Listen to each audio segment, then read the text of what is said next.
Hello, kiddies. It's your old pal, the Crypt Keeper. And you're listening to Three Guys in a Flick. The good, the bad, and the gruesomely absurd.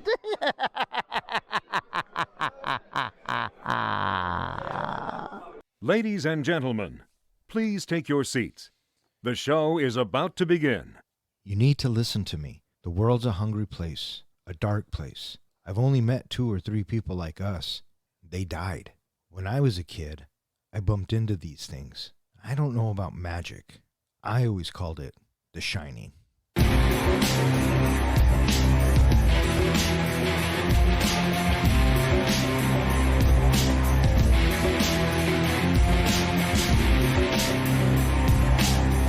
Welcome back. You are listening to Three Guys in a Flick. This is where we review the good, the bad, and the absurd.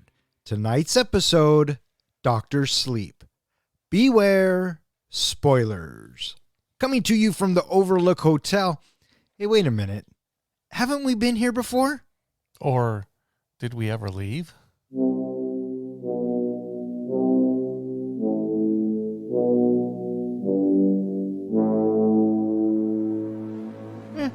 My name is Don, and to my right we have our comic book guy, John. Great party, isn't it? And to my left we have the professor, Ken. Hello there. How you guys doing tonight? Groovy. Great. You? What about you? How are you doing? Tell us now. I'm doing just fine. When you say just fine, is it that you're in the middle of fine, or you just barely crested into the bottom of fine? I think I'm in the middle of fine. Or are you closer to fine? No, I think I'm in the middle. Okay. I'm in the middle of fine. You know what fine stands for? Fucked up, insecure, neurotic. Emotionally? And emotional. Yeah, so I'm right in the middle. I'm fucked up and insecure, but not quite neurotic and emotional just yet. So, there you go. Tonight we are talking about Dr. Sleep. Dr. Sleep comes to us from one of our listeners, Edwin. He hit us up and suggested this movie. So, this one's for you, buddy. Hope you enjoy it. Released on November 8th, 2019, Dr. Sleep was directed by Mike Flanagan. Screenplay by Mike Flanagan. Based on the book Dr. Sleep by Stephen King. And it stars Ewan McGregor, Rebecca Ferguson, Kylie Curran, Cliff Curtis, and a bunch of other actors. How'd this movie do, Don? This movie was made for $55 million and looks to have brought in $72 million. So I don't know if I would call that a success. Well, it was really passive in the box office. In week 1, it opened at number 2 behind Midway. And then in the second week, it dropped to number 6. And that was the week that Ford versus Ferrari came out. And then after that, it fell out of the top 10. Welcome, Frozen 2. That was the new box office giant. And then by the fourth week, Knives Out opened up. And so it just didn't stand a chance. Oh. Have you seen this before? No. What about you there, good sir? I did not see it in a theater, but I had seen it once before. Yeah. And I think I actually saw this movie before we saw The Shining and we reviewed The Shining, so I hadn't seen The Shining yet. Oh, interesting. Very So I was interesting. a little backwards. That's really upside down. Mm-hmm. Yeah, but I mean, is what it is, right? I remember when this came out and I wanted to see it, but I never saw it in the theater, so I watched it on a plane, flying back from somewhere, and I really liked it. So when it came out, I bought it. So You bought it when it came out? Yeah. Really? Yeah. Yeah. I was impressed. Really? Yeah. Because I just feel like this doesn't have much audience appeal to it. Unless you have a direct correlation straight back to The Shining and you are eager to pursue that story arc again. I just think that it is not something that's going to pass on word of mouth easily. Saying, oh, you should check that out. I can see why. I personally told people to check it out. So, but you're right. You got to have a soft spot for The Shining because they definitely like to touch that spot. Which is always nice when they touch that spot. Now, Mike Flanagan, I feel like he was put in kind of a tough spot. And I personally think he did a good job of it in that he's dealing with Stephen King and he's also dealing with the Kubrick movie. Which side does he lean more to when he's making this movie? Does he focus more on the book, which would make Stephen King more happy? Or does he focus on honoring the movie, the original Shining movie by Kubrick, and which really pissed King off originally.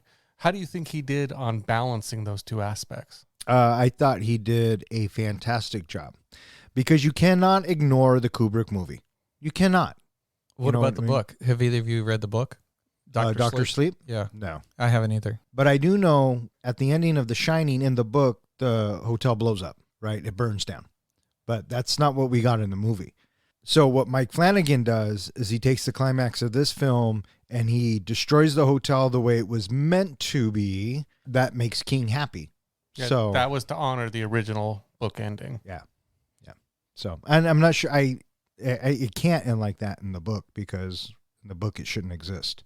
No, in the book, I looked up the differences between the book version and the movie version, and there are a lot of differences between the two. But in the ending, you kind of still have a similar outcome. We'll get to how it ends. There are some big differences, though, and I can kind of understand why Flanagan went the way he did.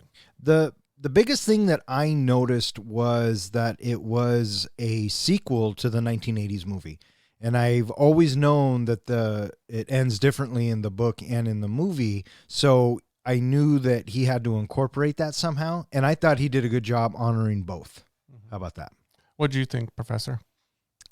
What, comparing it to the book? Well, leaning towards how do you think he did representing King as well as representing the original movie that we reviewed? Very pedestrian. I just thought it was. I thought that there was a lot lacking in there in the story. For a 2.5 hour movie, I thought that several of the characters should have been fleshed out more, and I was surprised how little of that we got. I was reading one of the reasons why King decided to write a sequel. He doesn't write a lot of sequels to a lot of his books. This one he decided to make because people at different conventions and conferences kept asking him what happened to little Danny, and they really wanted to know, and he was inspired from that to write a story basically saying what happened to Danny next after the Outlook Hotel. When we look back at the original Shining movie, I haven't read the book version or the Dr. Sleep version, but in that you got the whole idea. It seemed to me the focus was the spirits of a hotel are driving a guy crazy. They've done it before, and they pretty much eat up his soul while sending him out to kill his family. So I got that impression. Whereas this movie almost kind of rewrote that, at least in my head, in that the Outlook Hotel was really feeding on, the shine of Danny, and it was focused on him, and that's what woke up the hotel and caused all the spirits to go crazy. No, I didn't get that at all. I didn't either. They kind of said that a couple times in this movie. Okay, but Dick Halloran, he has the shine. Mm-hmm. Why was it leaving him alone? Because he wasn't as powerful as Danny. They said that the hotel had not tasted someone as powerful as Danny, and when it did, it wanted him. It wanted to consume him. It also went after his father, they say in this movie, because his father had a little bit of shine. Yeah, but I didn't get any of that in The Shining. Yeah, that's what I'm saying. I didn't get that in the original Shining. In this movie, they talk about that's why it went after him, and that's what woke up the Outlook Hotel, was the fact that Danny was so powerful in The Shine. Well, there you go. So you didn't get that. I was curious No. if you had sensed that too, because they made a couple of lines here and there about that. They did, but like I said, I didn't buy it because Dick Halloran, he was already there. Mm-hmm. Well, the whole thing about the Dick Halloran, they brought it up, and Rose even says this. Rose the Hat says at one point, as you get older, your shine isn't as tasty. It isn't as good because it's almost like it's been oiled down. Well, that's what she said about Dan. And so that's why I'm thinking maybe the Outlook Hotel wasn't interested in Dick because he was already much older and a tougher piece of meat. But I don't think the hotel did not have the same motives as the True Knot does. Oh, no. They both feed on the shine, but for different reasons. Right, but I think that the hotel was just haunted. It was just and Dan says it, it's a dangerous place for us. It could be a dangerous place for them. I think the hotel is just evil. And well, the way of course it's going to be drawn to Danny because he is so powerful, but we don't know that in the first movie, and really we don't need to know that in the first movie. And so if they tell us this in this movie, great. awesome. But overall, I think that the hotel was just evil. It was just an evil being, spirit. The way I took it, and I was trying to get into the head of Stephen King, was that the True Knot fed on the shine to basically become immortal, to extend their life. It was almost like sucking out someone's life force. Whereas the Outlook Hotel and all the spirits were within are dead, and they're craving life force. They're craving, basically, almost for the same reason, they want to feed on live people's life force, not to extend their own lives, but just to feed on life itself. So let's talk about this cast. Ewan McGregor. Is this number 3 for us in Ewan? What was the second one? Moulin Rouge. Yeah. Big Fish. Yeah, so this is number 3. He's kind of becoming a staple of the Three Guys as well. Hello there. What'd you guys think of Ewan? He was very likable for me, and I got to say that he was my anchor for the movie. He really helped carry the movie along for me. Yeah, absolutely. Absolutely. What about you? I thought he was really well cast in that one of the reasons why he got this role is because he's a recovering alcoholic. So to have a recovering alcoholic play somebody who's a recovering alcoholic, it was almost like it was a role written for him. Rebecca Ferguson, Rose the Hat. What'd you think? She was cool. You know, I know her from, Mission Impossible. And then what was that other one that she was in just recently? Oh, Dune. Yep. And The Greatest Showman. That's 2 for Rebecca Ferguson. What the? I thought Rose the Hat stole the fucking show. She was my favorite part of this fucking movie. She was always good when she was on screen. Yeah, she was so creepy. No, I she didn't wasn't find her creepy. I think Seductive. She had some creepy moments, I thought, with some of the kids. The way you're right, she kind of seduced them in and basically made them feel comfortable and everything, and then tortured the shit out of them. Yeah, well, I mean, you got to feed, right? Mm-hmm. I felt she reminded me of Azazel. A little bit. That was the name of the cat. Did you catch that? Sort of. The cat is Azrael. Oh, fuck. Which is a whole nother thing. We'll go into the cat in a sec. Kylie, what'd you think of Kylie? Oh, Abra? Abra. I thought she was fantastic. I thought she was great. I thought for playing the age she was playing and the role she was doing, she did a pretty good job. I thought what I really liked about her character is, and Rose kind of brings it up at the end, is she played a character who was essentially a good guy, was basically on the light side, but she had a bit of darkness in her, and I liked the fact that she wasn't too beyond, playing up that darkness in her. Oh, sure. Yeah, I thought she was a strong character.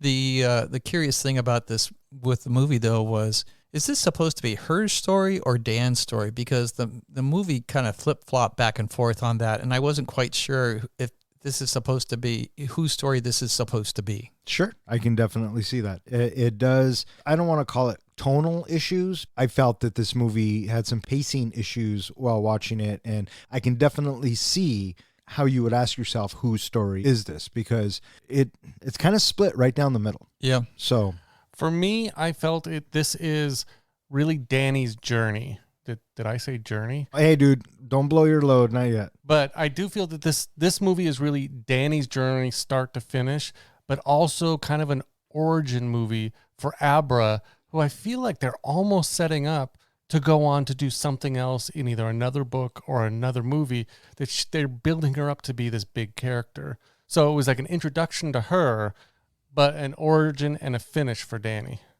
So Cliff Curtis, he plays Billy Freeman. I had a hard time trying to figure out where I knew him from, and I had to go look it up. And do you remember his face in another movie anywhere else? The Meg, Die Hard, Live Free and Die Hard. He was in Live Free and Die Hard. Yeah. Is that what you were thinking of? No. Oh,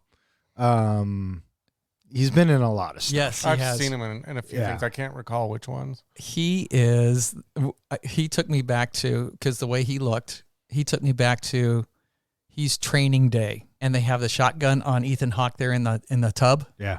And he is the guy holding the shotgun, and all of a sudden he realizes that this guy has saved his niece from being raped. Right. Cliff Curtis, man. I really liked him in this. He was solid. And I broke my heart. My heart. You knew, well, we'll get to that. Yeah. So Michael Flanagan, he directed this.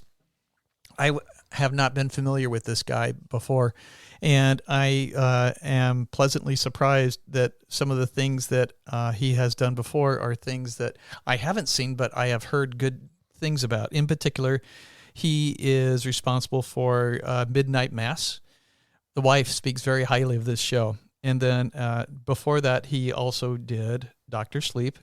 The year before that, he did The Haunting of Hill House. And then in 2017, he also did Gerald's Game.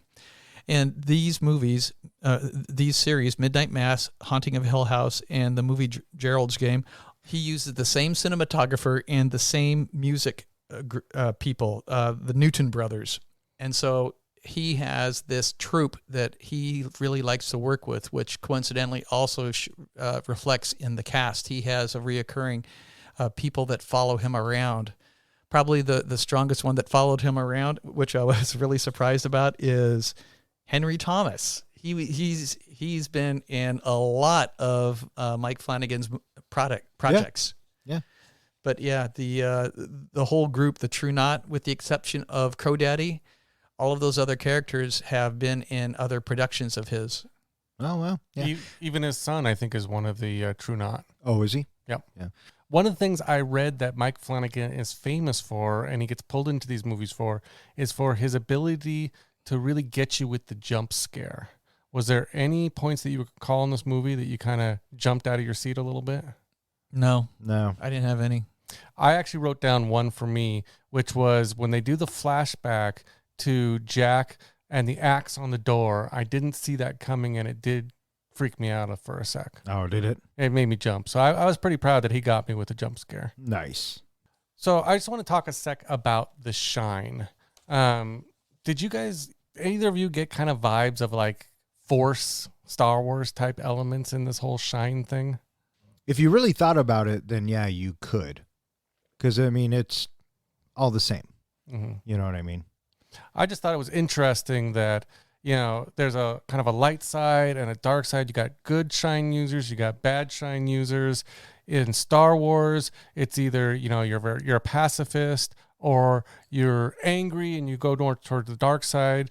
In this movie, the supernatural abilities are from fear, pain, and trauma and can be enhanced with that. And you've basically got the people who have the Shine and the people who seem to feed on the Shine, things like that.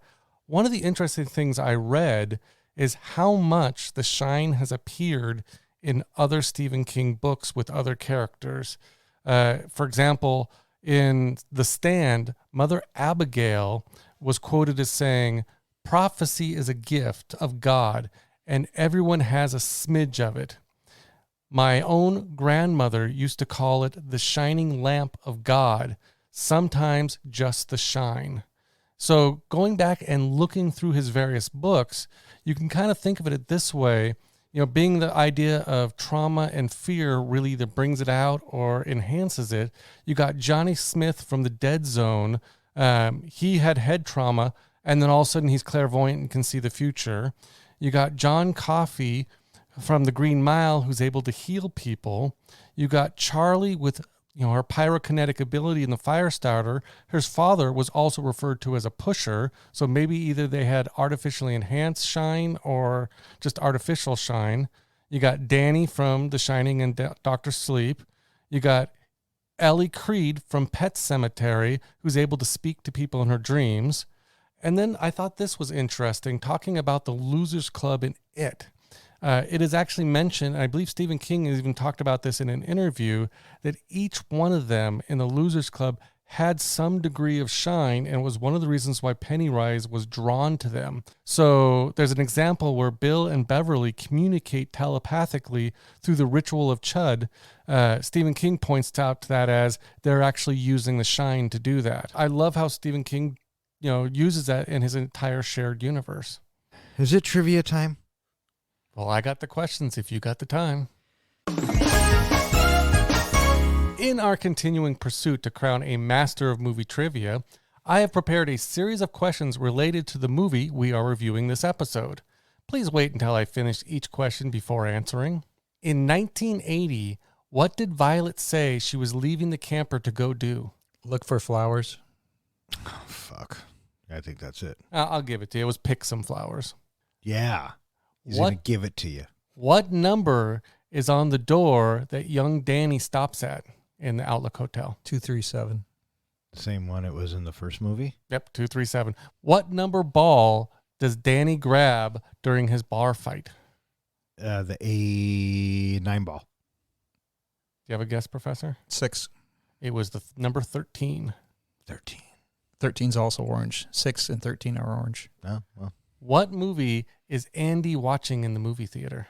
Casablanca. Very good, Professor. At Abra's party, what utensil is all over the ceiling? Spoons.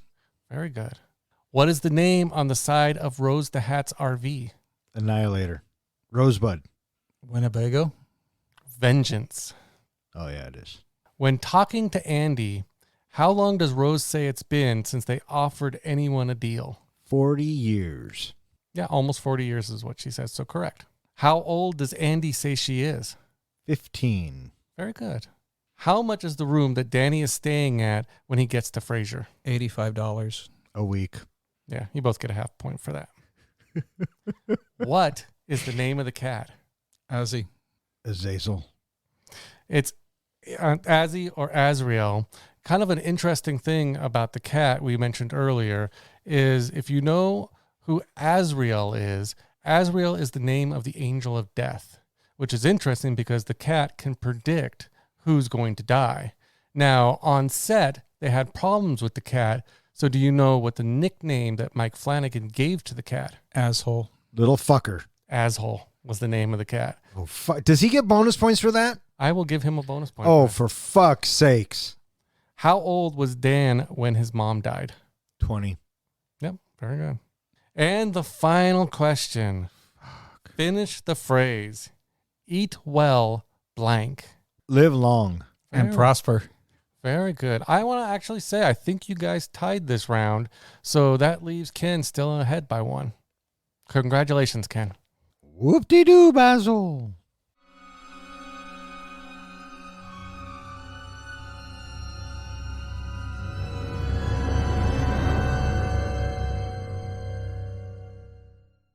Dan Torrance, still traumatized from his family's 1980 ordeal at the Overlook Hotel, is guided by the ghost of Dick Halloran to capture the ghost of the Overlook Hotel in lockboxes. By 2011, he has become an alcoholic to suppress his shining. After moving to a New Hampshire town, he recovers through AA, set up by his new friend Billy Freeman, and becomes a hospice orderly where he uses his shining to comfort dying patients, who nickname him Dr. Sleep. Meanwhile, the True Knot, a cult of psychics led by Rose the Hat, extend their lifespans by consuming steam, a psychic essence released by torturing and killing those who have the shining. In 2019, the True Knots are starving as steam has become increasingly rare. They torture a boy to death for steam. A young girl named Abra Stone, whose shining is even greater than Dan's, senses this. She telepathically alerts Dan about the murder, but Rose senses Abra in the process. Rose projects her consciousness across the country and infiltrates Abra's mind, but is physically injured by a psychic trap set by Abra. Rose sends the remaining members after her for steam. So I want to just mention one of the big differences between the book version and the movie version that we don't get in this movie version, which is in the book, it's mentioned that after the events of The Shining, Danny and his mom are basically living off of a settlement that they received, a really generous settlement that they received from the Outlook Hotel from the owners. So that is what Danny is living on this whole time when he becomes an alcoholic and then drinks all the money away. So the movie starts and we get that famous score. And then we are... It also has a heartbeat in it.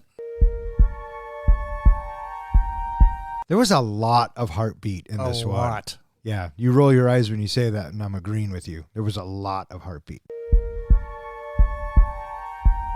But we start with this overhead shot, and we are introduced to Rose the Hat, and she is... It's Florida, 1980, and we're at this little campground, and we follow this little girl down to the waterfront. What did you think of this introduction to Rose the Hat? I pretty much was expecting this.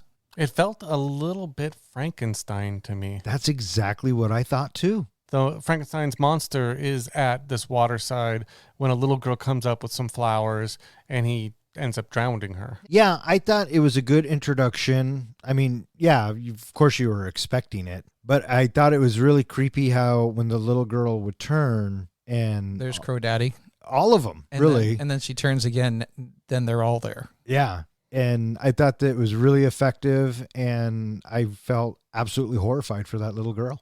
So they did a really good job setting up the big bad in this fairly quickly. I thought it was interesting that they grab her, and did she scream or did she not scream? Who knows? Because I'm thinking, she didn't go that far from her campsite, did she? It was a cut. So I mean, who knows how far she really yeah. Point is, she dead. So she's not only dead, she got tortured and mutilated, because that's how they feed on that steam. yeah, but we don't know that yet. So going back and watching it again, you're like, oh man. Next, we are at the Overlake Hotel, and we're cruising around with Danny on his little trike again. So let's just get this out of the way real quick. Throughout this entire film, we keep cutting back to scenes from the original movie, and the director made the conscious choice to actually reshoot this stuff. So taking all of that into account, what did you guys think of the Shining bits, starting with this one? He even went a step further, and he contacted the Kubrick family to get a hold of the original blueprints for the Outlook Hotel so that he could rebuild all those scenes the way they were from the movie. So I thought that was really impressive. And just seeing that old carpeting brought back memories of the original movie. So you like those scenes? I didn't mind them. I thought that the way he did it, the way he reshot them, even though it had different people, it felt very familiar, and it worked. And you were okay with the people that he got? Yeah. Okay. What about you? I didn't mind that they had different actors as opposed to using the original, having the original clips from The Shining. I was fine with having them recreate actors. I thought it was a nice little touch. Mm-hmm. It pays respect to Kubrick, and, it gives us something fresh. And I thought that the people that they got, the gal they got to play Wendy, the little kid they got to play Danny, and Henry Thomas, who they got to play Jack, I thought they all did a really good job. Did you know that Henry Thomas had to shave his head? No, I didn't know that. For the wig to fit right, to look like that Jack Nicholson character, to look like Jack Torrance, he had to shave his head. Well, I just wanted to point out that all of a sudden we realized that as the shrivelly old lady comes at him, he wakes up and it's just a nightmare. And then he gets up, and then when he gets up, there she is again in the bathroom, and we don't see her necessarily, but we know that it's her, and he suddenly backs out, and then there's Mom right there by his side. What are you doing out here? Why are you out here? Yeah. Isn't this also where he pees himself? Yes. Yep. Clearly this kid is traumatized. Yeah. He's got a gift that he didn't ask for, and he doesn't know how to use it. Well, worse even, he thought, when leaving the Outlook, you're leaving it all behind. But no, these ghosts are following him no matter where he goes. Yeah. They're his memories. And then I really thought that it was very comforting to have Dick Halloran come back into his life and continue to talk to him. Even though he's already passed on, he can sit and have conversations with Danny. I thought that was a really interesting piece to put into the story arc so he can help Danny with his shine. Right. And it's giving us more information about the ability, which I guess you could say was kind of glossed over in The Shining. But, we're getting a little bit more information. And I thought it was a nice touch bringing Dick Halloran back too, kind of as his guide. I mean, his shine ghost, like a force ghost. If you have to look at it that way, yeah, you could definitely make the comparison. Mm-hmm. But I thought that the conversation that they have on the park bench was very touching. And I thought that when Halloran says, shows him the box. Yeah, this is how I deal with it. Maybe it'll work for you. Smell it, touch it, feel it. Yeah. And so one of the things that they bring up is that people who have the shine, especially more powerful people with the shine, usually have some kind of specific ability where they excel at.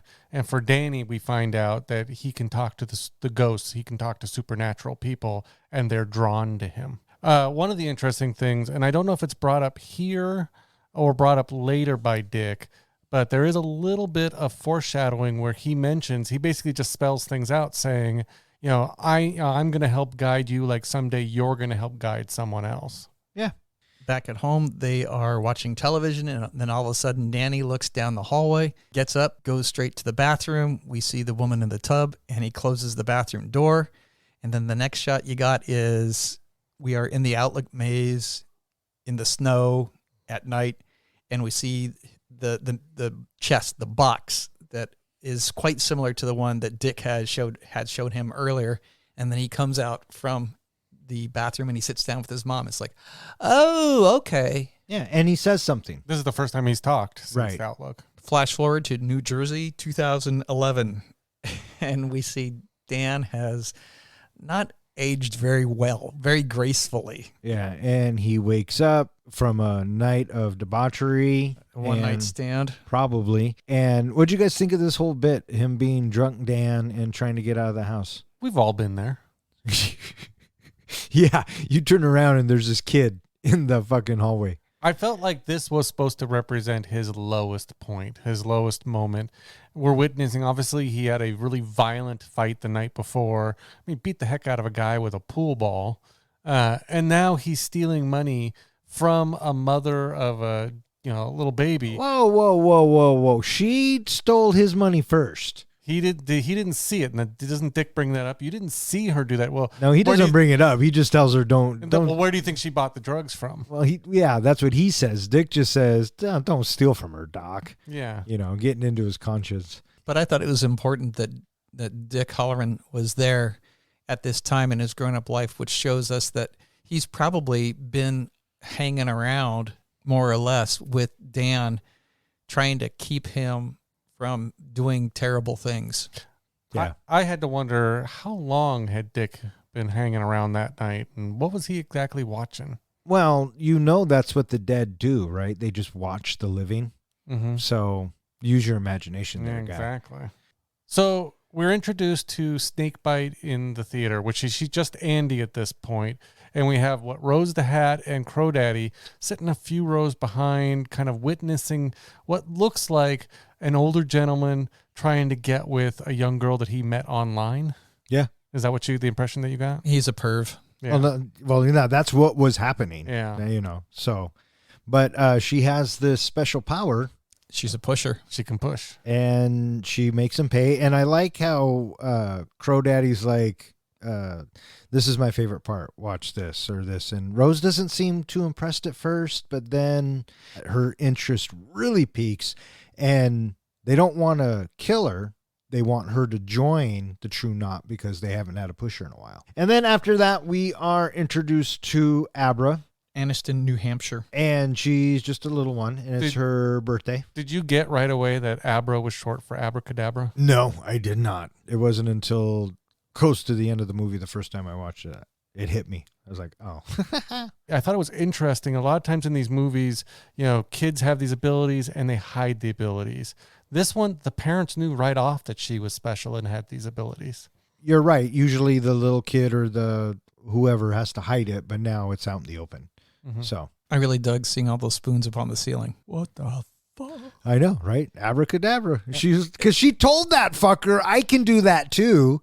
And that little fucker's like, good for you, honey. You know what I mean? I knew all those spoons were going to drop when the parents were looking at her. Oh, yeah, for sure. Scare the shit out of her. When I was younger, my dad took me to a magic show in Vegas, and we sat up in the front row, and the magician eventually stopped the show to tell me to shut up, because every time he would do a trick, I would say, oh, this is how he did it. Oh, for fuck's sakes. Why does that not surprise me at all? Classic John. Classic John. And so, We are now in Fraser, New Hampshire. because Danny needs a change of scenery. And this is where he gets off the bus and he goes to the park or He's wherever just they're- kind of wandering, aimlessly wandering. Yeah. Do you And think the shine led him there, like he was supposed to be there? who knows? When he gets off, though, more heartbeat. But this is where we meet Billy. And do you think Billy had the shine because he has a sense about people? Stephen King actually says everybody in his stories has a little portion of the shine, whether or not they can use it or not. Billy probably did have a little bit of shine to be able to read people. Well, it's mentioned during the movie that there are lots of people that have no idea that they probably have a little bit of shine in them. Mm-hmm. And so They call it good luck. Hey, man, call it whatever you need to. I do. Right away, you get to see how Billy's a good person, how he really takes, Danny under his wing and tries to take care of him. And I like this. I like this relationship. I like this camaraderie between the two because you're right. Billy genuinely wants to help Dan. You know what I mean? And Danny's at that point where he needs the help. And he even does it after he gets him a place to stay and he's upstairs and he goes down to Billy's and he knocks on the door and he opens it up and he says, I need help. And so he goes to an AA meeting and this is where one of the doctors, Dr. John, more heartbeat. And Dan gets up and talks and does the whole AA thing and he shakes the doc's hand and then he goes to tell him. I thought this was an interesting bit. He goes to tell him about his watch. Where his watch is. Yeah, and the doctor's like, what the fuck, right? And then we cut to kind of like an interview process, and mainly because, well, he found the fucking watch and it was there.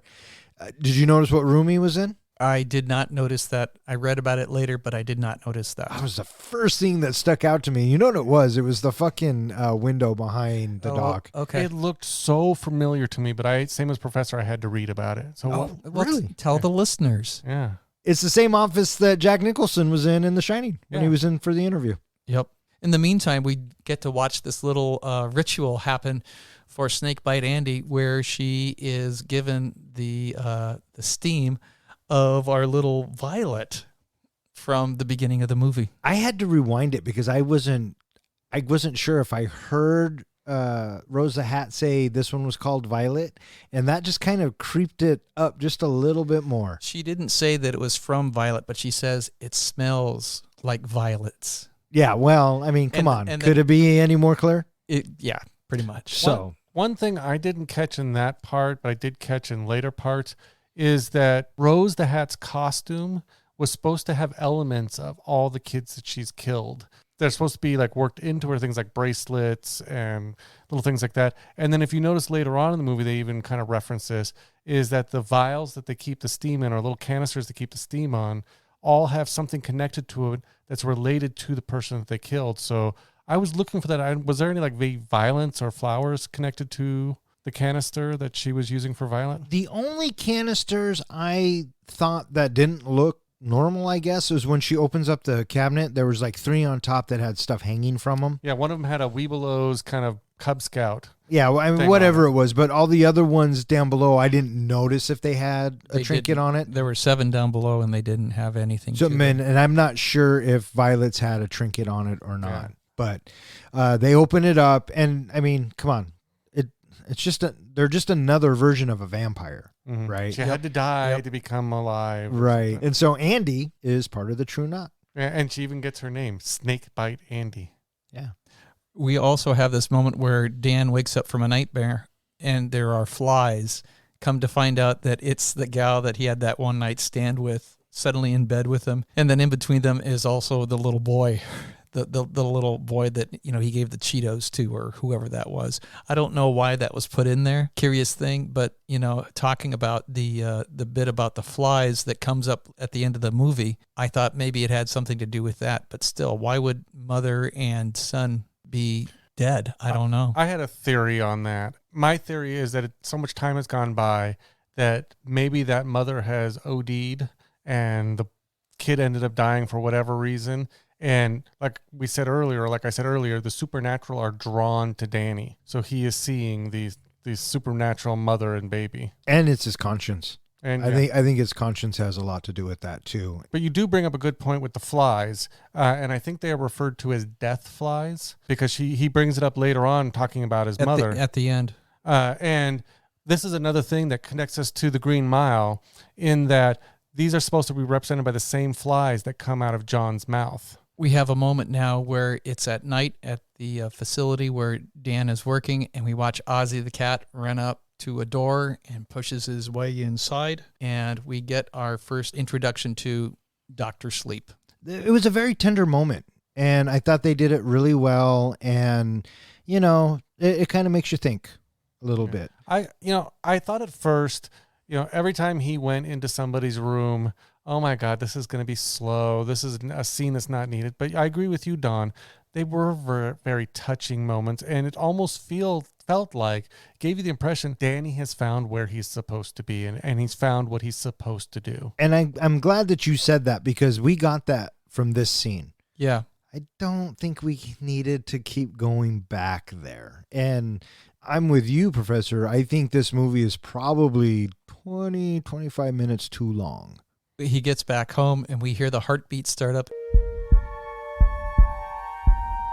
And I knew the moment that we have the landlady showing the chalkboard wall, oh, this is going to be a communication device for sure. And absolutely, he comes in and he looks, hello. Yep. And he writes back, hi. Did you get the connection between Danny and Abra? You're going to have to rephrase. What do you mean, did I get the connection? Well, Why were they connected?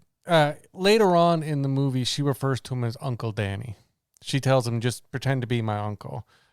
In the book version, it is revealed that one of the reasons why they can communicate between each other so easily is because Jack, Danny's father, had an affair with Abra's grandmother.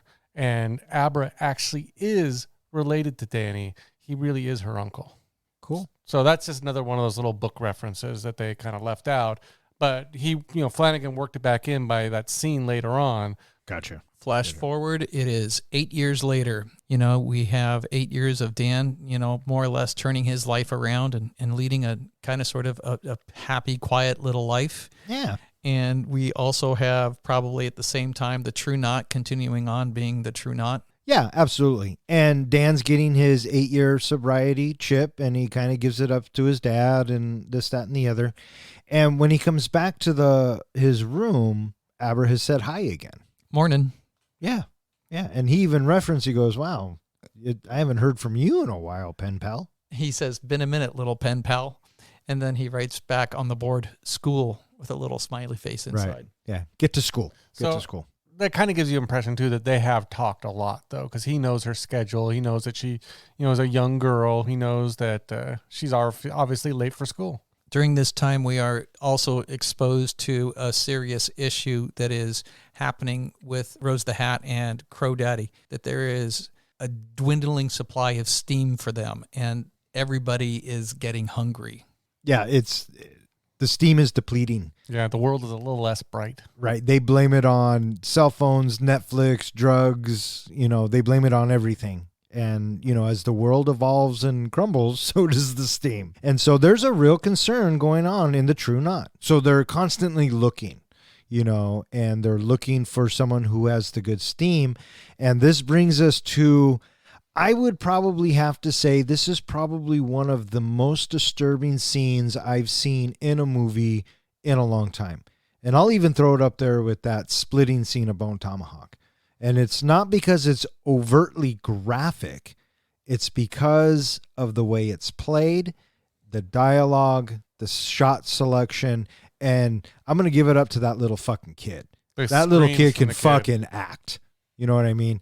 It is, I think, horrifying. Well, so did the cast, apparently. Rebecca Ferguson even said that the entire cast during that scene, that filming scene, was traumatized about what they did with the boy. And I haven't seen the extended version, but they add like 5 minutes to that scene in the extended version. I can't imagine why. Yeah, they said that after the first take was done, all of the cast, they're kind of sort of like, holy shit. But he just jumps right up. His dad gives him a high five, good job, and he goes running off to snack table to grab some snacks. But he's all perky and happy, and everybody else is like, holy shit. And I would probably be just like his dad if that was my kid and pulled that off. Fucking high five. So there's this little kid. He's a baseball player, and Crow Daddy's watching him. And, these two dads are talking, and he goes, this kid gets a hit. He can read his mind, so he has to shine.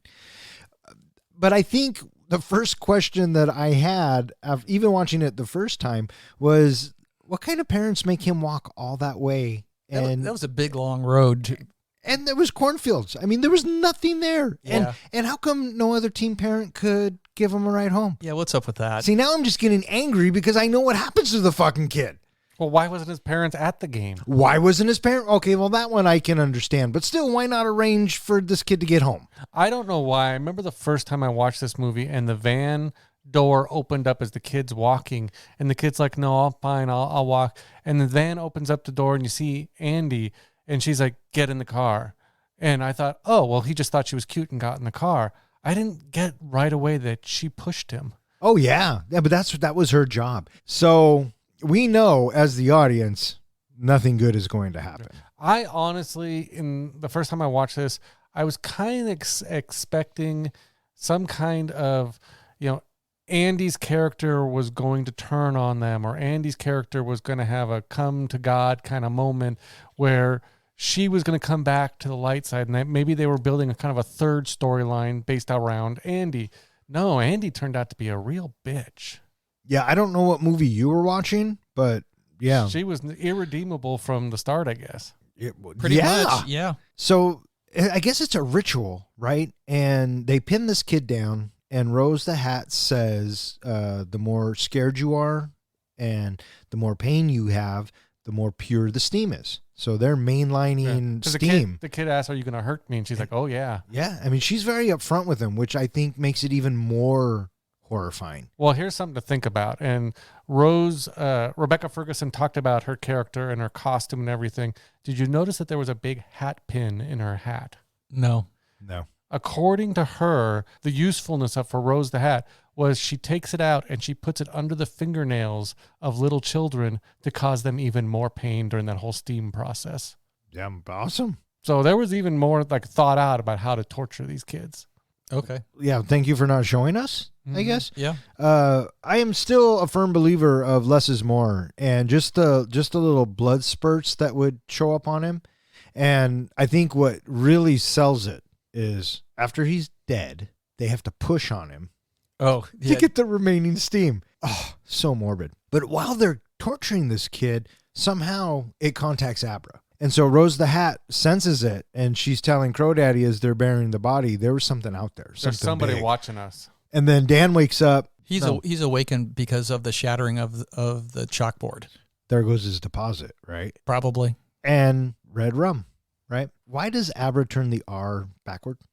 I thought the same thing because at first, we get it in the mirror that we see red rum. Then when they show it murder, you're right. The R is backwards, but maybe she pulled that from Dan's mind. She had to have. That's the only thing I could think of. She pulled it from a memory from his. So Dan responds to Abra's message with, "Hope you're okay, your friend Dan." Because he asks who was murdered, and she says baseball boy. And right. It kind of weighs on him a little bit. Mm-hmm. Abra goes downstairs the next morning. Hey, Mom, guess what? I made a new friend. And then we have that little reveal from Mother where she says, I know that your head of yours is like a radio station. And with that, we are exposed to a little bit of that radio station as she's sitting in school, filtering through all the different little comments that her classmates around her are making as she's cruising the internet looking for Baseball Boy. Abra finds Baseball Boy as a missing kid, and the heartbeat starts up again. And then we get that damn heartbeat again. And then she's able to flash and see the last several moments of things that were happening around that time of his death. And she's able to see the sign on the road. She's able to see faces. She's able to see the suffering that Baseball Boy is being tortured with. And eventually she's able to land where Rose is standing. Well, she also, I think the big clue, doesn't she also see that one of the True Knot, and I can't remember what his name is playing with the baseball mitt? Well, that's certainly one thing that's in the flash sequence that she's looking at, but it's not brought up until later when she's speaking to Dan. Yeah, because that ends up being the big thing that she uses to track them. Right. This is where Rose is in the grocery store. Yes. And Abra makes contact. And Rose kind of gets a taste of the power and how powerful Abra is. And then we get that hand reaching around to the back of Abra's head. Yeah. And then it's like, get out of my head. Yeah. I really appreciated this part because we're almost led to believe that, Rose is going to be our most powerful character in this movie. And even Rose is like, she is way more powerful than I am. Yeah, no, and I like that. I like that Abra gets the best of her a lot in a lot of this. It's a nice little change. Did you guys happen to notice Abra's house number? No. I did not notice it, but it was another thing I read. What was special about it? It's 1980. Yep. The year The Shining was made. So after the link is severed, not only does Rose and Abra have a bloody nose, but also Dan gets a bloody nose as well, and he's freaked out, and he asks Tony for help. Apparently, Tony plays a bigger part in the book in that both Abra and Danny talk to Tony. So I thought it was interesting that they kind of left that out as much as they did in the book or in the movie. Yeah, well, they had to leave a lot out. You know what I mean? So Rose comes back to camp, and she is seriously freaked out because of this incident that she has just had, that she just experienced with Abra. And I don't think she's experienced any challenge like this in a really long time. Well, I got the impression at first she's excited about it because she doesn't really think at this point that Abra's going to be much of a challenge, just that she's a powerful shine, that she's going to produce a lot of steam, in that now she's excited. It's not until their second meeting that Rose is really rattled. Yeah, but we have Crow Daddy, do we turn her or is she food? Which one is she going to be? And, she definitely did not want to try to turn her. No, she was going to be too powerful. Yeah. So, yeah, they wanted to keep her and torture her and get all the steam out of her. And so Abra communicates with Dan and says... she finds him sort of GPS-wise. And she shows up. And this is the bit where they sit down and have a conversation, and he goes, I like how they acknowledge that in today's world, a grown-ass guy talking to a little girl is going to raise flags. And she says, well, you're my Uncle Dan. Smart thinking. And then she gives Dan the information about the baseball boy and says, if you get me the mitt, then I can track him. I do appreciate, too, that we're still at the point with Dan that he's not ready to accept, his place in this world, and that he tells her, go home, hide your shine, and basically duck your head. And so he tells her they're going to come back. And this is the bit where Rose turns into Superman and flies. This is one of those bits where I don't know if Astral projection. Yeah, but did we need to see her go from point A to point B? I felt it was more like a Google Maps thing in that, when we see Rose flying, this is her basically pinpointing Abra's location, not just showing up and not knowing how she got there or where they are. She's actually seeing a navigational path all the way to Abra's house so they can show up. Yeah, we as the audience don't need that. What prompts Dan into action is he gets a visit from Dick Halloran at the hospital. And when he first shows up, we watched Dan, he puts his head down, and then we get a brief shot of a row of chests in the snow maze. Yeah. It's just like, oh, look at that, man. He's got a bunch of chests now. And then, it's Dick. And then, were you going to try to put me into the chest? Well, no, I'm sorry. Yeah, because he was getting ready. Right. Dan was like, come on, motherfucker, you're going in. And so with that, this is revealed to us that Dan actually has some badassery skills that he is able to, defend himself, if you will, which is going to be an integral part that allows us to believe in him as the story moves forward after this point, because before this, he's just a scared, timid person that wants nothing to do with his abilities. Yeah. And Halloran says, they're going to go after that little girl. You got to do something. You can't just stand by and watch this happen. Yeah. They eat screams, drink pain, and they've noticed that little girl, and they might kill her, they might turn her, or maybe they just keep her till she's all used up. And so this is where Dan tells him that he has a debt to pay, and he needs to pay it. And in the meantime, Rose the Hat visits Abra, and Rose the Hat thinks that she has the upper hand, and more heartbeat. Heartbeat. And you think that Rose is really gonna do something. She's being so crafty because she's so smug with herself. Yeah, but this is one of those moments that you were saying that they turned it. Yeah. Well, I love the idea that she comes in and she's like, she goes up to the card catalog that she's going to start going through Abra's thing. And she's like, mine is like, a cathedral. Mine's whole huge. And you're right. All of a sudden Abra turns around and they're in the cathedral. and Abra's actually going through her memories. Yeah, so Abra set a trap for Rose. She fell into it, and now Abra has been inside Rose's head. And then when Rose is able to escape, she falls off the fucking camper. She flies off that camper. And Crow Daddy's like, "What the fuck?" And she's like, "She got in my head." And And now Crow Daddy is very concerned. And did you notice like her, her hand gets all beat up in the Mindscape sequence, and then in the real world it is torn up, like the skin is torn off it. So that It looked like she was that being shows you, degloved. it's the second time it really shows you that what happens in this Mindscape or what happens between them also happens in the physical world. Yeah, I mean, it's just like Nightmare on Elm Street. You die in your dreams, you die in real life. Chalk it up to that. There was something I didn't catch the first time I watched it, so I had to look for it the second time. But when we were in Abra's house, apparently on the refrigerator is a drawing of a rose, and on the shelf above Abra's bed, there's a rose, and her toys spell out the word hat. So I guess this was another couple of examples that Flanagan put in there as foreshadowing of Rose the Hat coming to the house. Huh, there you go. We have a scene now where Grandpa Flick is passing, and this freaks out Snakebite Andy because, hey, wait a minute, I thought we were supposed to live forever. No, I said that we would live a long time. But it was interesting listening to his history that Rose was going through.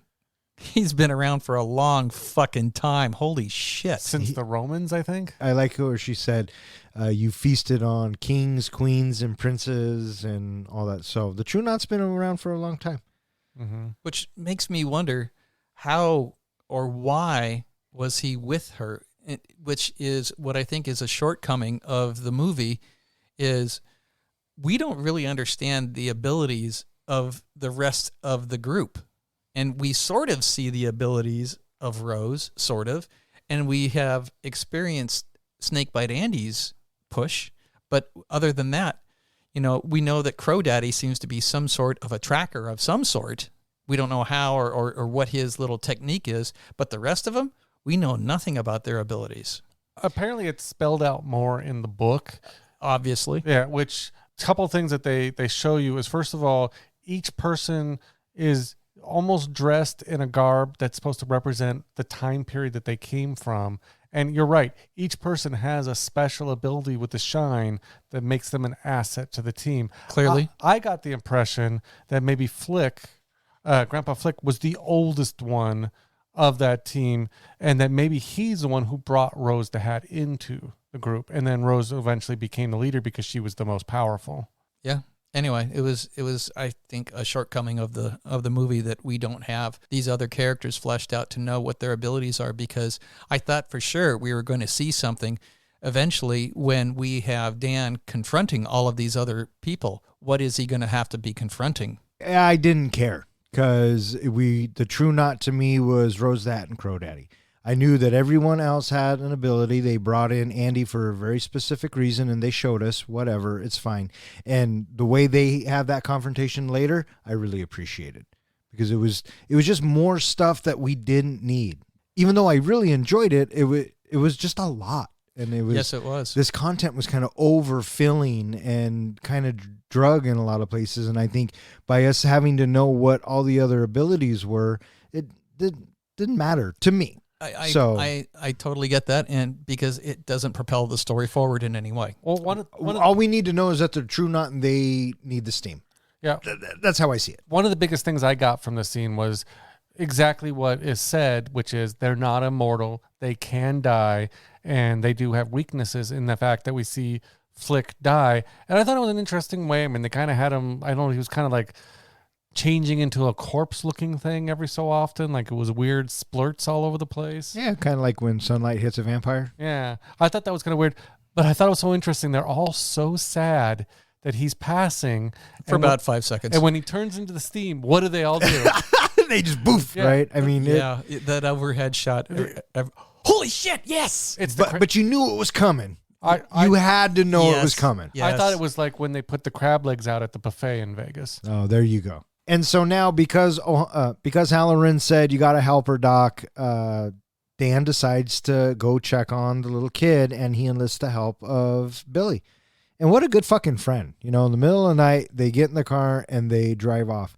And what I appreciated about this whole thing was as soon as Billy opens the door, Dan says, I need your help. But before I ask you for help, I need to tell you this story and I need you to try and believe me. And that takes a lot. You know what I mean? Mm-hmm. And even when they're driving and Dan is talking to Abra and Billy's kind of looking at him like, what the fuck? I thought that was kind of well, he was sleeping and he only woke up because Abra pushed Dan and he swerved the car. Right. But maybe I meant when they were coming back. Yeah. You know what I mean? But, and then Abra, what are all those boxes? Oh, stay out of there. In the head, yeah. Stay out of there. So they find the kid and they dig him up. And I don't know. This scene was kind of disturbing as well. Well, this was kind of, I think, Billy's big dialogue moment when he's telling the story of being a hunter and why he's not a hunter anymore. Because of the smell of death. Because of the smell. And he's like, and this is what I smell right now. And I like how Billy says, if you're wrong, then you're just crazy. But that I can deal with. That I can, I can wrap my head around. But if you're right, Dan says, it's way worse. And it really is. In the meantime, there should have been a counter, right? Oh, jeez. Yeah. And now Billy's accepted that Abra is just around, even though he can't see her because Dan he's talking to her openly now, right? She said, turn down this road and she'll tell us when to stop. Yeah. And they even threw in the bit where he says, you shouldn't see this. You should go home. And Billy's like, what the fuck are you talking about? You're my ride. And he's I wasn't talking to you. And I'm like, oh, that makes sense. Mm-hmm. At the same time, we see Crow Daddy and the group, they're heading out to find Abra. Because Rose the Hat knows where she is. But it's interesting how, too, Crow Daddy basically says, Rose, you can't go because she can sense you. She'll see you coming. They haven't figured out yet that Abra is like one step ahead of them, going after that mitt because she doesn't need to go after Rose. She can track them via the mitt. I never felt that Abra was once a damsel in distress. I thought she had her shit together. Yeah. And she has to convince Dan, to be, it's okay. I got this type of a deal. Yeah. But they learn to trust each other in the next upcoming scenes. And I really dug that. Well, the twist that I got from King with this one is that, this True Knot is supposed to be this scary, psychic vampires, but it's almost like Abra's the one that they should be afraid of because she's going to fuck their shit up. Oh, yeah.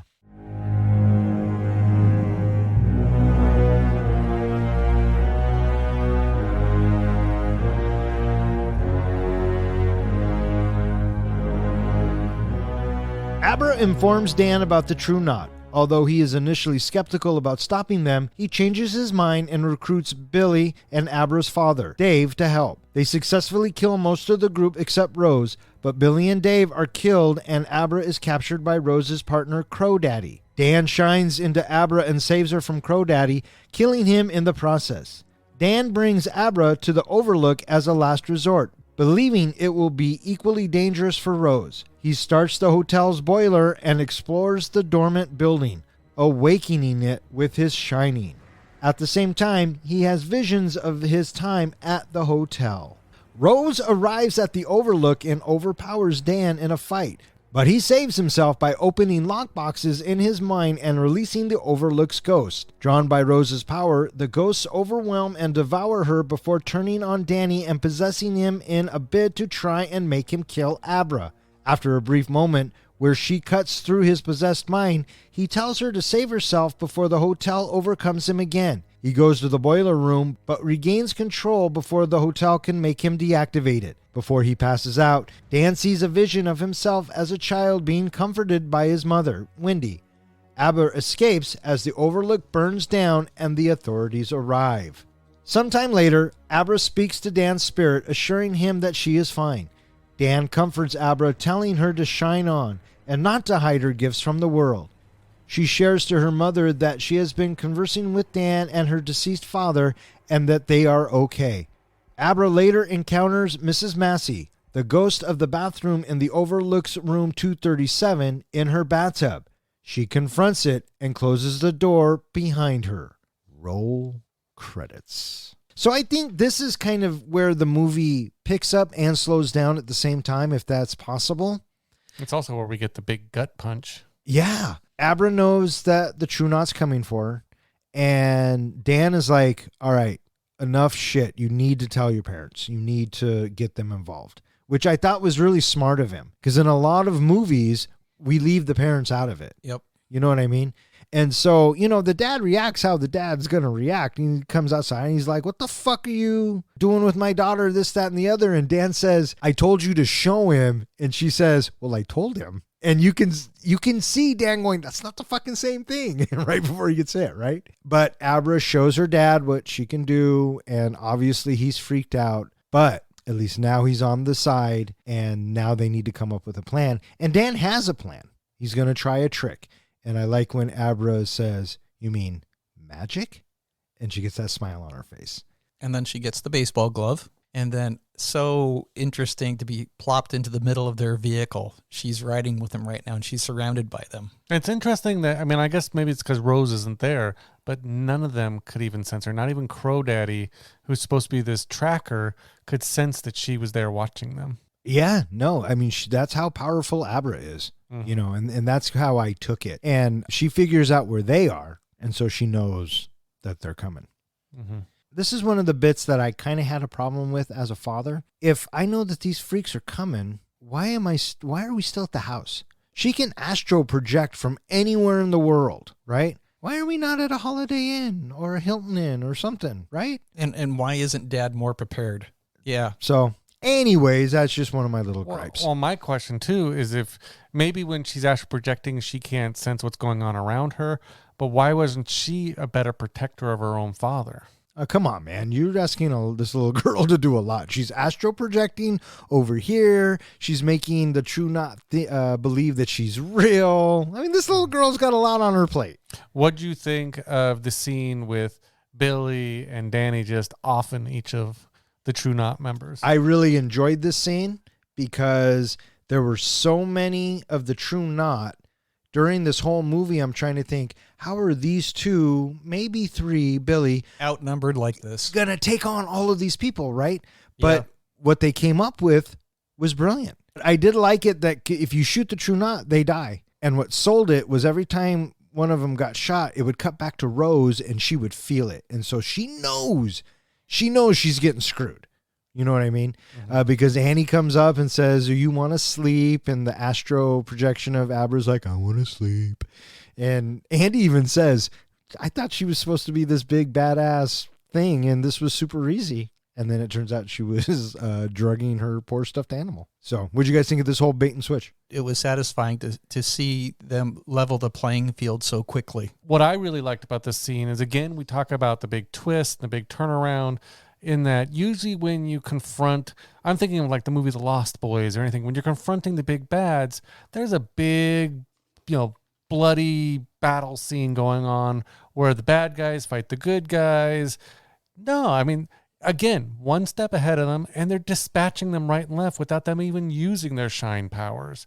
So I really appreciated that. Yeah, again, they had, thing until we get this gut punch. Ugh. I also enjoyed how everybody with the True Knot, from the True Knot, they all have handguns. Everybody has a gun. Yeah, well, they're not stupid. And so Andy has the upper hand on Danny, and he fights her for a little bit. She's like, go to sleep, and he's like, I'm not sure I want to go to sleep. And then finally it works. But Billy's there and shoots her in the neck. I don't know why he doesn't shoot her in the fucking head. Good call. It took a long time for that shot to happen, too. And he was just right there. Yes. I have a lot of problems with this scene. It's just mostly common sense. Yeah. Did you see it coming the first time you saw it? No, and as soon as he starts walking up, and I'm thinking, dude, what the fuck are you doing? Stay back. She's going to do it. She's going to fucking do it. And she says, kill yourself. And the look on Billy's face, he doesn't want to do it, but he doesn't got no choice. And so he blows his fucking head off. Somebody has to die. I didn't think Billy was going to make it through this story. I really wish he would have, because he doesn't have the shine. This isn't really his fight. He's an just innocent, good, pure person. He's just trying to do the right thing by his friend. You know what I mean? Mm-hmm. As this is going on and Rose is freaking out, Abra says the same thing that I thought as soon as this scene started. where's Crow Daddy, right? Mm-hmm. Crow Daddy killed Dad, stole Abra, and now they're on the move. She's all doped up in the van, waking up, and she can't hear or talk to anybody but Crow Daddy in the van. And this is a very interesting conversation between these two, I thought. Abra's kind of giving it back at him, the little attitude, and Crow Daddy's just kind of deflecting it. And then they start talking about the people that died, and Crow Daddy was like, a lot of good people died today, including your people and our people. We also discover here that the Shine has a weakness, which is drugs and alcohol and all that. And that's why he keeps her doped up, because she can't use her Shine when she's doped up. Dan gets back to the house, finds Dad dead, sees the bottle of liquor on the counter, and he flees home. And there's a moment, you know what I mean? And he's got to make a choice. And he's asking Tony for help again, and he wants to take a drink, but he doesn't. He smashes the bottle and he says, okay, if we're going to fucking do this, let's fucking do it. And he's able to contact Abra because he's strong too. He starts listening. He starts listening. Mm-hmm. Right. And so he finds her, and then they do this whole astral projection thing again. And I thought it was very interesting that Abra takes on Danny's personality, because it's Danny talking. Do you know how they filmed that? With a camera, I'm guessing. What they did was they had Ewan McGregor film that scene first, doing it all, so she could see how he would act it out, and so that she could imitate him. Oh, that makes complete sense. Absolutely. All too quickly, Crow Daddy realizes he's not talking to who he's thinking he's talking to. Yeah, he's like, who are you, right? And Dan really shows himself here, right? Because he forces himself to find Abra the way that he does, and the fact that he's able to project through her body, another big skill. And then he does a push on Crow Daddy and forcing him to crash into the telephone pole. And I like how he cites arrogance as everyone's downfall, because you're so arrogant that you didn't even wear your fucking seatbelt. And so, boom, and then as he goes out the window, Rose really fucking loses it, right? And now she finds Abra. And now there's one left that we know of. And Rose is standing in the middle of the street. And I thought this was a really good scene. And the fact that Abra just walks right through her like she's nothing shows that she's not afraid. Yep. And I think that's very important. Mm-hmm. You know what I mean? And I was also thinking, fuck, she's got a hell of a walk. All right, bitch child. Yep. My other thought too is Rose is supposedly not an idiot. Why at this point wouldn't she just write it off and say, you know what? I've just lost my whole group. I'm not going to keep going after her. I'm out, right? I'm going to go a different direction. I'm going to disappear. Yeah. So Dan picks up Abra, and, he tells her about her dad, and they have to go on a drive. They're headed to Colorado. Because this was inevitable. Heartbeat. And with that heartbeat, he tells her, we're going to the Overlook.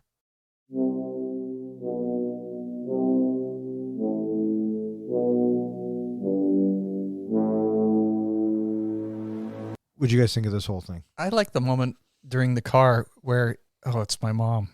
What are you going to do? She's a dick to her mom. Hi, Mom. I love you. Click.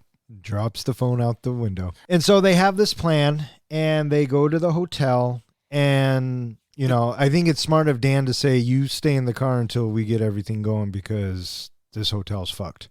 I like having the trip up to the hotel where they're at the gas station. And then we have the Shining intro music begins, and then we get the sweeping camera shots, but they're all now at night. Anyway, I thought that was a really nice touch. And I thought for the most part, a lot of the times the Shining nods were really fun. And this was one of them, because it's a beautiful shot, and with that score, it's awesome. But this is also the part where I thought it was a bit maybe too much. I mean, how many times do I need to see Danny walk around a corner and explore the hotel? We do this twice, because we do it when Rose gets there too. Though I appreciate it, I feel like at times it was a bit much. Absolutely. There was just too much leading up to what I thought was a really interesting scene, which was a scene I really liked, which was Danny sitting down with who we think at the beginning is going to be Lloyd the bartender. Yeah, but it turns out to be his dad. And they have this whole dialogue bit. What'd you guys think of Henry Thomas as Jack Nicholson? I thought it was fine.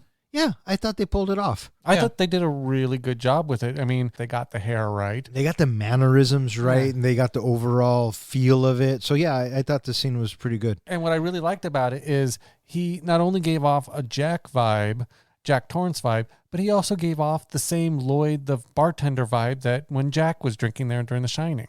Oh, sure. And so Rose the Hat arrives. Yep. And they go inside to wait for her. And I thought this bit was a little bit anticlimactic. Well- And so now they're on the stairs and this iconic room that we've seen before, and the motions and the way the camera moves, very reminiscent. But instead of Jack walking up the stairs, it's Rose the Hat walking up the stairs, and Danny has an axe. He's Instead of gonna a baseball defend her. bat. Yep. And they kind of have it out. And I like the bit where Rose keeps calling him handsome. Did you like, too, the typewriter at the bottom of the stairs? Well, yeah, of course they had to have it. Yeah. I mean, they had everything else. But she keeps calling him handsome and keeps flirting with him. And she asks the question, how do we miss you? Yep. I was waiting for Rose to show some sort of terrifying power that she has, but it didn't necessarily reveal itself that way. No, she stabs Danny in the leg. With She- the axe. Yep, and she uses the fear or the pain to start getting steam from him. And I think Danny does this on purpose to bring her in. And then at the last Right, second, he right. says, now you get this. Well, what I liked was how Rose was getting into his head and says, "Oh, you have all these boxes. What's in all these boxes?" And I couldn't even tell whether or not she was opening them or he was just saying, "Take them." No, he let her in their boxes and they're this, that, and the other, but mostly they're hungry. And so he opens them Yeah. and then everybody comes out. And so that's what I thought too when I was saying earlier that all the ghosts come out and the first thing they see is Rose being the most powerful. She's the biggest meal, just like, Rose wanted Abra because she was the biggest meal. They go straight for her. Oh, I figure they went straight for her because she was right in front of him. Mm. Dan was already pinned down. So, but because as soon as they're done with her, they turn to him. Yep. Yeah. And I was So- thinking that immediately. It's like, dude, you got to leave right now. What the fuck are you doing? However, if he's squirting a pint of blood every minute, well, he's not going anywhere But fast. it's That's a good interesting point. that they didn't feed off of him. They just possessed him.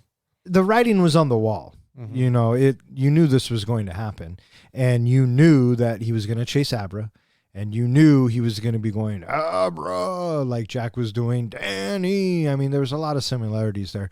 I'm just shocked that they weren't out in the snow maze. What'd you think of the battle between Abra and Rose in the snow maze?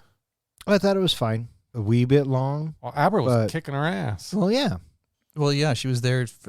She was the distraction. I was just waiting for the moment where Rose would turn the opposite direction and catch her, Mhm. which is exactly what happened. Mm-hmm. You know what I mean? Yep.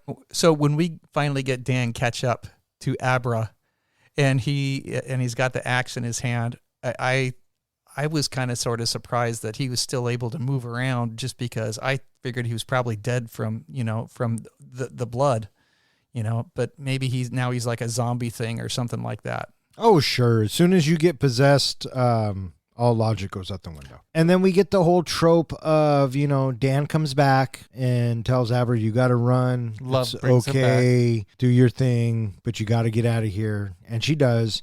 And Dan goes downstairs. And I like how Abra tells the ghosts, you're inside Dan Torrance. And you don't know Dan Torrance. But Dan Torrance knows this place. And what was the first thing he did? He righted the wrong from the Kubrick ending. He turned on the boiler to blow up the hotel or to burn it down. And so the authorities come, luckily, or Abra probably would have froze out there maybe. We fast forward to... I was surprised that Dan lived. He didn't live. He's dead. He's dead. He died. He was a force ghost at the end. Oh, He became Dick Halloran at the end to her. I figured he was still around just because he was still talking to her and such. Oh, I didn't take it as a Dick Halloran thing. Yeah. Because I thought there's no way he's getting out of that. I took it he was dead. The reason why I did that was because when her mom says, who were you talking to? She says, nobody. And then she comes out and she says, no, I'm lying. I'm talking to Dan. But she also references her dad. Right. And we know that he's dead. Right. So, So that's a good point. yeah. So the final shot of the lady in the bathtub, I sort of thought that, wait a minute, I thought you were supposed to be consumed by those flames, when the hotel went up. I chalk that up to just showing us one more time that Abra's a badass. That's all I took that as. And so the movie ends. So between the book The Shining and now the book Dr. Sleep, we only need one more book to create a trilogy like my favorite series. What series is that, John? No. Shh. And now it's time for John's precious moment. This is the point in our podcast where I take whatever movie we are currently reviewing and compare it to the greatest movie series ever made, Lord of the Rings. There are easily two ways I can go with Dr. Sleep this week, either focusing on Danny's journey or Abra's journey. Since then, he has struggled with everything that has happened as well as his own abilities combined with the issues passed on to him from his father. It's the ghost of Dick Halloran who helps guide him along his journey, making Dick our Obi-Wan. I mean Gandalf. Abra is a tough call. In some ways, she guides Danny, but in other ways, like I stated as well, she is also on a journey. She's protected by Danny, but also tries to protect him in return. Through their correspondence and Shine connection, I would say Abra closely fits our Samwise. She's probably the person Danny is closest to in the movie and the person who understands him the best, therefore the one that Danny can rely on most. Now you might think Billy is more of his Sam. I figured Billy was more of a Legolas because just like Legolas sees something in Strider, Billy sees something in Danny. And if you recall from the end of the Hobbit series, Legolas was sent to help guide Strider into accepting who he really was, Aragorn, and preparing him to become the future king. Billy too sees something in Danny to get him set up, provide a job, get him into AA, and stand by him throughout his journey. Gimli would be Dave Stone, Abra's father. Initially, he rejects Abra's abilities and Danny himself, but grows to become part of the Fellowship, although not happy about it. This makes our Fellowship Danny, Dick, Abra, Billy, and Dave. For Gollum, I actually chose the Outlook Resort itself. Now, that may sound weird for me to choose a building as a character, but that's how the Outlook is portrayed in Dr. Sleep, not as an object, but as an entity. It's mentioned that the Outlook just wants to feed. It craves the precious shine and doesn't care who gets hurt for it to get it. And like Gollum, both died in a fiery inferno at the end. Saruman the White? Well, that would be Crow Daddy. He's the second in charge, and he's the main general for the big boss. The other members of the True Knot, I would say that they are the Orcs and the Orcai. Sauron, well, I picked Rose the Hat. She's the one who leads the baddies in this movie. She only cares about getting what she wants and not about who gets hurt along the way. She is the biggest threat to any good shiners in this world. So what is the precious? What is the one ring? In Dr. Sleep, the ring is represented by the shine. Anyone who has it basically is put into two categories, the knot or the rubes, the hunted or the hunters. It's an ability that can help, but it's also an ability that can corrupt. Danny uses it to try to help people, but it also damages him throughout his life by the attention that's brought to him. Abra has a great potential with the shine and uses it to battle the evil forces, but as Rose the Hat pointed out, she also has a darkness within her and a potential to become just like Rose. And Rose and her followers were completely corrupted by the shine, to the point where they hunt and kill others with it, much like Sauron and his forces hunt the ring, not caring who they have to kill along the way. And there you have it, my comparison between Dr. Sleep and Lord of the Rings. Bring on the grades. What say you, Seth? So what did you say the Outlook is? I said the Outlook is Gollum. Okay, that's what I had written down. I wasn't sure. The ring is the shine. C+. Dick Halloran was Gandalf. C+. Obi-Wan. I mean, Gandalf, you're right. No, I mean, good job. I think that a lot of the correlations made sense. I did like the fact that Halloran was Obi-Wan. I mean, Gandalf. So yeah, I'm going to go ahead and give you a B-, my man. B-. Well, thank you, Don. And that was John's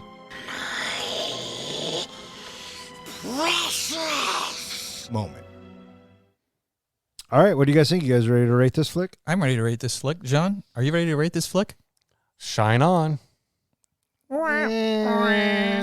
Professor, how do we do our ratings? We do our ratings on a scale of 1 to 5 fucks. 5 fucks is a movie that we think is cinematic gold. Anytime somebody were to say to you, hey, you want to watch Dr. Sleep? Fuck yeah, I do. A 1 fuck movie is a movie where you seen it, it's one and done. You're never going to see it again because you just have no desire to. And what's a 0? A 0 fuck movie is a movie you get done watching it and you're like, oh, for shit's sake, what the hell was this? Somebody owes me 2 hours and 32 minutes of my life back. Or in other words, we just don't give a fuck. Since I was the lucky one to pull this out of the Bronco helmet, I will go first. Dr. Sleep. I enjoyed this movie. I enjoyed the callbacks to the original Shining. I like that they righted the wrong with the ending. I like that they reshot the Shining bits and not use archived footage of the original. I liked the way the story went. I felt this movie was kind of oddly paced. I thought that the score was good. That overlooked theme is always impressive. I thought Ewan McGregor did a good job. I thought Rose the Hat did a great job. That torture scene, like I said, was one of the most disturbing scenes I've seen in a while. Overall, I did like it. I thought it was a good sequel. So I'm giving Dr. Sleep 3.5 fucks. All right, 3.5 fucks. Fine, I'll go next. Stop staring at me like that. What the heck? You can't feel my shine? He was trying to shine you on. No, he was pushing. That's what he was doing. You want to go next? I want to go next. So, Dr. Sleep. This is a movie that I had not seen before. So this is my first time. And if it had not come up in the pod, I don't think I ever would have watched this movie. It's just not something on my radar. Going into the movie, I had some hesitation because it's a 2.5 hour movie. Man, this better be good, right? Because I got to commit, 2.5 hours of my time to this.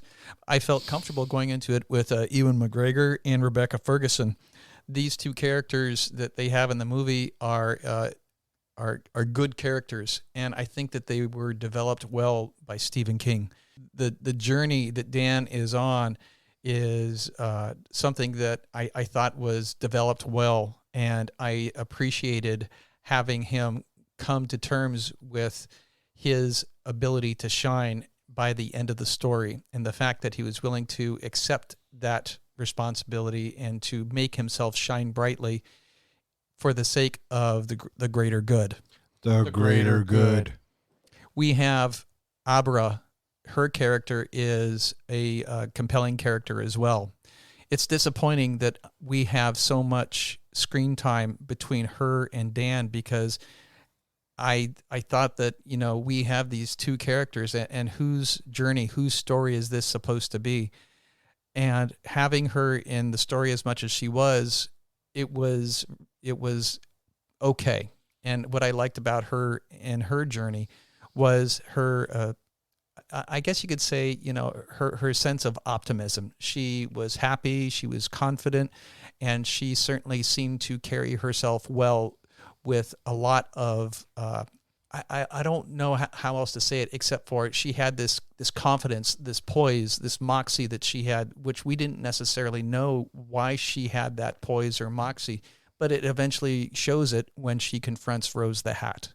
The rest of the characters that were underneath Rose, as I stated earlier, I wished I could have had a little bit more about their abilities, but at the same time, since this is a really long-ass movie, I'm thinking there's just not enough time. There was a lot going on in this story, and the first third of the movie, we're jumping all over the place, getting to know what's going on in the lives of Rose and the life of Dan and where he's going with his life. The music, I thought that it was really nice having some of those original Shining pieces thrown in there. There was a fuck ton of heartbeats. I think that we could have cut back on those heartbeats probably a good 50% because it felt like that they were in there every 15, 20 minutes. Now they're in there because it's supposed to, give us a sense of dread or foreboding. And I get that, but I felt like that it was overused.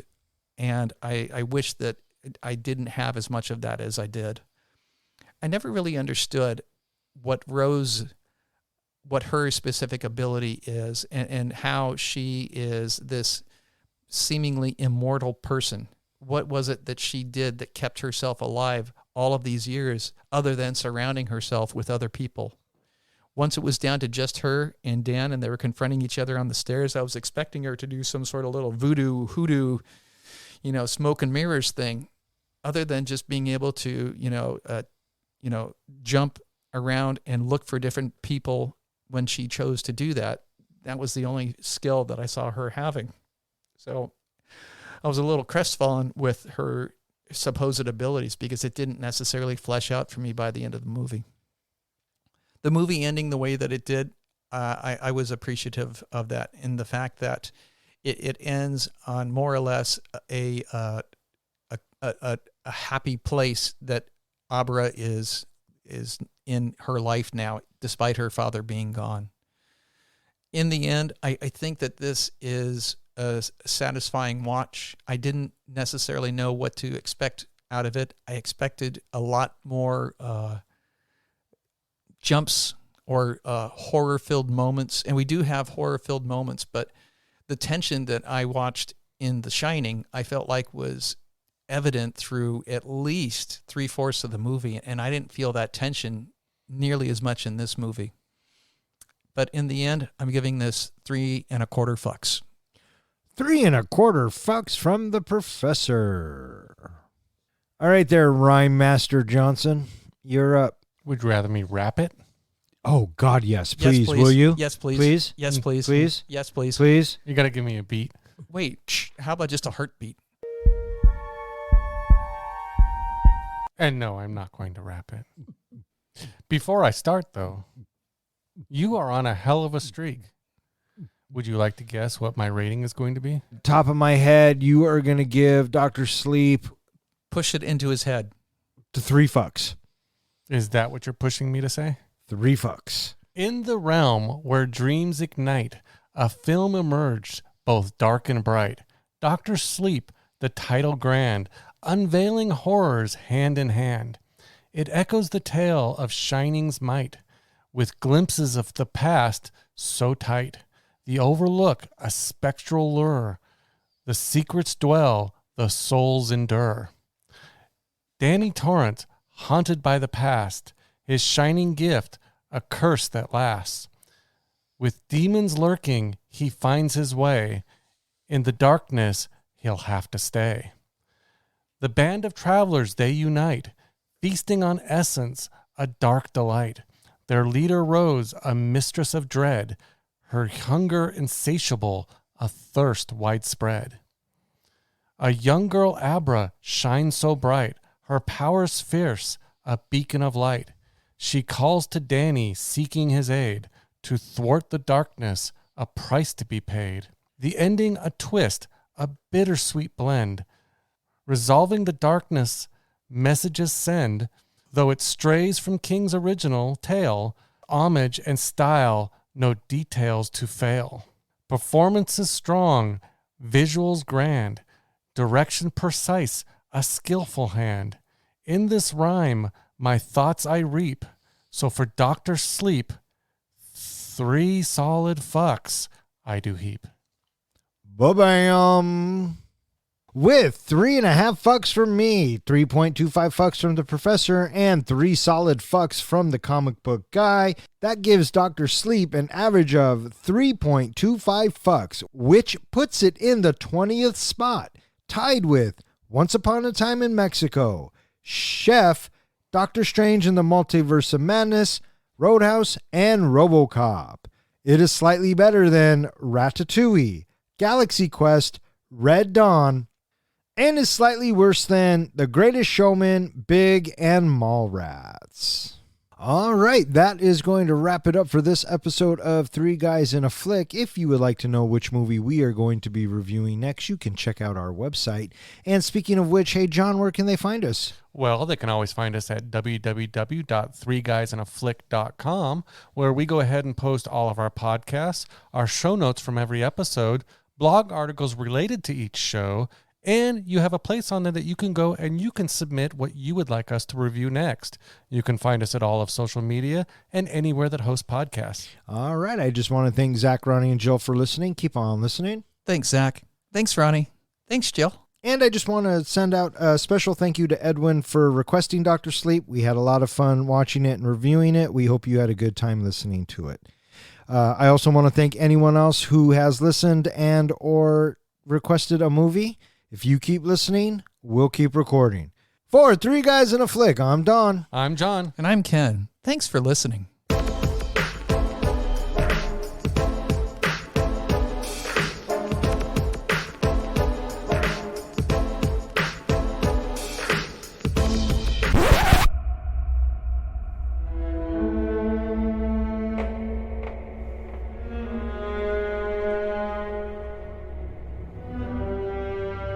I said I like that one that he said. He doesn't say that. Danny says that. I call it The Shining? Yeah. I thought that was Dick. Did you watch the movie? Cinematographer Michael, oh my gosh, I'm going to butcher that name if I say that name. What is it? Filmognari. So now Annie is part of the True Knot. Andy, yeah. What did I say? You said Annie. Oh. Rose arrives at the Outlook and overpowers Dan. Overlook. What did I say? Outlook. What's the difference? Overlook, Outlook. Microsoft owns them both. But he saves himself by opening lunchboxes in his mind. I see it. But he saves himself by lunchboxes.